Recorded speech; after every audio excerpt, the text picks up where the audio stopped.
معزز سامعین کرام، اللہ تبارک و تعالی جل جلالہ نے انسان کو دو اہم نعمتیں دے رکھی ہیں، ایک اس کا مال ہے اور دوسرا اس کا جان اور اولاد وغیرہ ہے۔ اگر کسی کو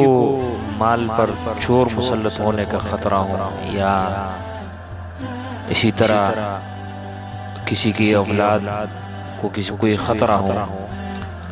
یا کوئی عورت حاملہ ہے اور حمل گرنے کا خطرہ ہو،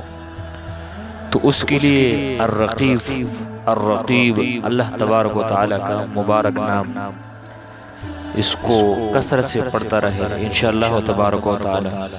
حفاظت ہوگی۔ حمل کی صورت میں اگر عورت کو گرنے کا خطرہ ہو، یعنی حمل ضائع ہونے کا خطرہ ہو، تو عورت اپنے پیٹ پر ہاتھ رکھ کر اس مبارک کو 7 بار پڑھے، انشاءاللہ حمل گرنے سے محفوظ رہے گا۔